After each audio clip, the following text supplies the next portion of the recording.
Hey guys, welcome back to the channel. My name is aijalonwallace, Wallace, and today we're going to talk about how to deal with a client if they refuse to pay. Listen, show me the money. Show me the money. Listen, so a lot of people have went through this situation, and I got a message from someone who actually just recently went through the situation. So I'm just going to read what they wrote to me. We're just going to jump straight into it. It's crazy. So the candidates offer a job, and now the client comes back to me saying they want pay as the resume was in their system, though they admit my candidate wasn't interviewed by anyone before, and they were trying to schedule a candidate. They were trying to schedule an interview for a different position. All the interview took place, and I arranged for it, and at last even had to convince the candidate about the salary. Good job. Did everything, and at last getting such a note of discrepancy.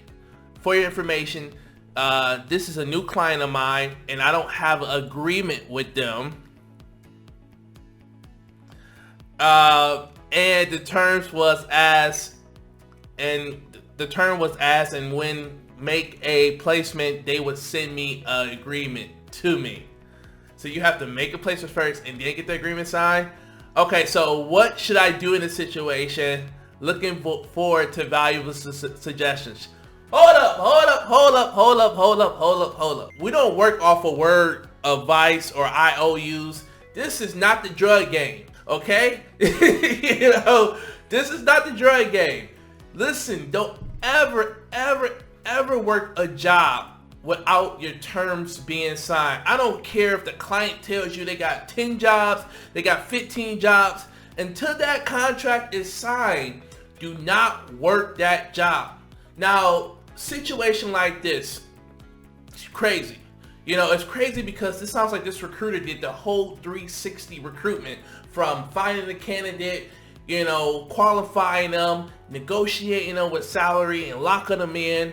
So going back just from the beginning of the sentence, so the client came back and saying they won't pay as the resume was already in their system. Okay, so if you guys are new to recruitment, of course, this is just a traditional, world-renowned rule, when it comes to sending resumes to a client. If a candidate has applied to the client within the last 12 months, so within the last 12 months from when you're talking to them, pretty much, then you cannot submit that candidate to the client, okay? Now, some clients, they may, you gotta, I have seen clients where they have had candidates in their system, but, like I said, the 12-month rule is well known, well traditional, but usually a client, sometimes they may tell you up front, or sometimes you just want to talk about that with them if the candidate's already in their system as well. But it's your job to qualify your candidate as well. So this recruiter, I don't know what her qualifying questions were, but I always ask my candidates, have you applied to ABC company? They'll say, I don't know, or no. Do me a favor right now, check your email. Type in ABC company. What email were you using last year as well? Check that email. ABC company. Do you see any type of receipts or type of interviews or type of, okay, when did you apply? What was the month? What was the day? Really make sure, because most candidates, when they apply to like the corporate companies, they usually get an email response and they're able to tell you, oh, I did apply here, maybe I just don't remember. But if they applied, that saves you so much time from presenting that candidate to that client. Now, it may still be a good candidate, so you just need to really take it to another company or another competitor pretty much at the end of the day. But that was the first rule. Possibly this recruiter did not qualify the candidate as best as possible, and you want to save your time asking those questions. Have you applied to this company within the last 12 months? Do you know for sure? Can you do me a favor right now? Can you check your email right now? Any text messages as well right now. Okay. And now it's okay. So look, let's just say hypothetically, they say, no, I haven't applied directly, but a recruiter did call me about this position. Okay, so now you need to dig deeper into the question. Okay, when did the recruiter call you about the situation? And did the recruiter submit you to the client? You need to know these. You need to know these facts and these questions up. You need to know them up front. Okay. So what I do with candidates in that situation, I say, okay, look, forward me the email that the recruiter sent you. Okay, right now, and let me know, when did they reach out? What happened? They may say, actually, I never heard back from the recruiter. Or I never, gave them a confirmation to represent me or to send them my profile. Some recruiters are just dirty. They're shiesty. They're going to straight up just sometimes they'll send a candidate resume without them even knowing that they sent it to the client. It's crazy and sad. And sometimes some things are just out of your situation. That's the way the game go. But you want to know your facts when you're talking to them. If they say another recruiter has represented me, sometimes, you get a good 40-50% recruiters don't even ever send off the candidates. Because some are just not good. Some don't know how to read resumes, or maybe it was something they saw. But it's just always good to double check and do your research up front. So let's just say hypothetically, in a situation like this, this recruiter, she came across a really great candidate, right? So what you want to do is, so what she's doing, what you want to do is spec the candidate over to the client, but you want to send what we call a blank resume or a blind resume. So many terms to go by, blank or blind resume. So a blank and a blind resume is where you show the title of the candidate, the responsibilities, but you take everything out that can identify them. So you want to take out their name, their address, their location. You want to take out their university. And really, make sure you're using Control F, type in, you want to make sure no cities or state that they're in is showing up. No, like if they go to Louisiana State University, you don't want LSU to, pop up, because some candidates will, I've seen it. I've seen some clients go behind recruiters' backs and just snatch the candidates away. I've seen it happen. I'm telling you, it's a dog-eat-dog world. So I want to help you guys as much as possible. I'm gonna keep it 100. I gotta have you back if you're watching my channel. So spec the candidate. So if in a situation like this, you come across a good candidate, send them a blind or a blank resume. That's just job title. And I will put, not even like the month, year. I would just put number of years, 3 years, 5 years, 4 years. So they can't actually identify this person if they're going to LinkedIn and just try to look, oh, that's the person that's been working from September to July. No, we just put 4 years, responsibilities, achievements, and make sure it matches up, and write a nice brief summary, and then you send it over to your client. And if they want to set up an interview, you let the client know, okay, here's my contract, I'm gonna need terms signed before we move forward. Do not ever, if that client says, look, after the first interview or after I talk to them, I'll sign a contract. No IOUs. Do not waste your time. Let the client know, look, your competitor is actually in the market for the same person. I'm going to send them over, but I won't be able to move forward, with you. Be respectable, keep it positive, but just let them know, like, look, I won't be able to move forward until we get some terms or, some terms signed. Now, sometimes clients may come back and want you to sign their contract. They may not even want to sign your contract. So you just got to make sure you thoroughly read over that. But this is just crazy. This is crazy. This is crazy. Because what if it was like a 20K or 30K fee? You know what I mean? And you just lost 20 grand. And the thing about it, the process of, a recruiter, when you find a candidate, sometimes it can take a 2 to 3 week process just managing the relationship. So you got to be upfront. You got to be upfront in situations like that. But just looking at this story, it's just out of control. So, look, if you get in a situation like this, what do you want to do? How do you want to address it? How should you attack it? First, okay, let's just say your 30 days hit and you send your client an invoice. I guess going back, just to make sure I answer the question, the recruiter who did not have an agreement, if she has email receipts to track the conversation, so if the client actually did agree to sign terms, always make sure you email everything as well. Get everything written down. Email, text message. It definitely could hold up in a court of law.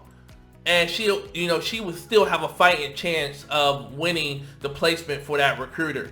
But if it's not in writing, everything is over the phone, man, she may be out of luck. I'm just gonna be honest with you.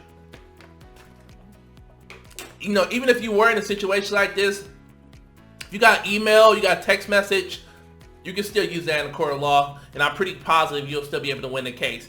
But if, let's say you're in a situation, your client's not paying, all right, your 30 days hit or your 60 days hit, and your client hasn't paid, all right, don't stress out, all right? Give it a couple days, because realistically, we're all business owners. Things do happen. So give it a good 3 to 5 days. Okay, all right, they're running late.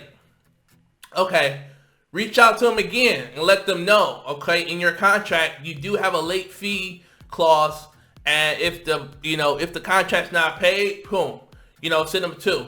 And then, that's their second email. And then I would reach out to someone in the company. Go try to find them on, I guess anywhere, LinkedIn, Facebook, whatever. Reach out to a secretary, reach out to a partner, reach out to a manager, to say, hey, I don't know what's going on, because it's a strong possibility. I mean, especially with everything going on right now, a person can be out of the office, a person can have COVID, a person could have potentially got let go, and they don't even know what's going on. So it's just a lot of things that can happen. So maybe try to reach out to someone else. Stay positive.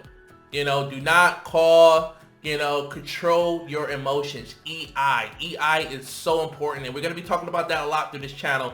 But control your emotions. I know how you guys are. I know you're going to be calling them, ready to cut somebody out, whoop some ass. No, we got to stay professional. Try to reach out to someone else in the company. Try to have a conversation with them, let them know what's going on, and just, try to understand, hey, what's going on? If the client you're working with, you just ask where, if that client has been in the office, is everything all right? Look, in our contract, I'm actually, I actually have a late fee clause where I'm charging an additional 2% or 5%. I really want to save you guys time and money. Is there anyone else that you can put me on the phone with, or anyone else that I can speak to, today, to really just speed up this process? Who's in charge of the accounting team? And boom, try to get in touch with someone, accountant, even if they have a lawyer in the office as well, or someone who's in charge of operations. Try to get them on the phone, try to talk to somebody else, and move on from there. If you're still going through this situation, I mean, the next you can always send, you can send over a legal letter, and threaten them, scare the shit out of them. Sometimes they move forward after that. Because with legal, when you got to take it to court, to a small claims court or something like that, when you have to take it to court, some clients will be entitled, as well, to pay those lawyer fees. It just becomes a headache and a lot more problems. I always tell as well, one of my things me and my organization to do, especially when we were working with startup companies or startup companies and small businesses, we would use a platform, I don't recall the name, but we would run credit checks on the businesses.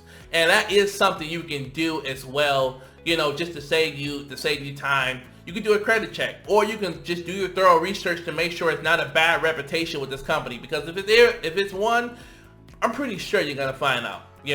Another thing you can do is accept your payments up front. You can. People do it all the time. A lot of recruiters do it all the time. I've done it before in the past as well with certain jobs. You can accept your money up front. You can accept half up front.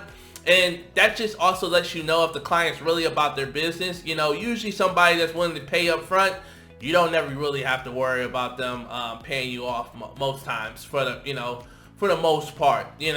So I mean, it's a lot of situations, but most importantly, guys, don't ever work a job without terms being agreed and terms being signed. I know that people watch this channel may be new in recruitment, or you possibly may be working for yourself, so you're desperate, you're just like, I just want to get at it, I want to go at it. Don't do it. Don't do it, because you just don't know what the outcomes can be, or you can be in a situation like this when it comes to your terms and agreement. And even when you see your contract over, make sure, once the client sign it, you send it back, and then you start sending over information once everything has been confirmed. Look, guys, all right, that's gonna be it for today. I'm sure this is gonna be a lot of comments. If you've ever been burnt before, I want you to tell me about it below in the comment section. You know, any other ideas, guys, you got, if you've been in this situation and you got some other scenarios or some great ways to attack this situation, please post it below in the comments. Like that button, hit that like button, subscribe to the channel. If you want more videos like this, just, you know, let me know. Definitely shoot some more comments or some, you know, if you're going through any other recruitment situations right now, let me know. I'd love to make a video about it and try to help you out. Talk to you guys soon, all right?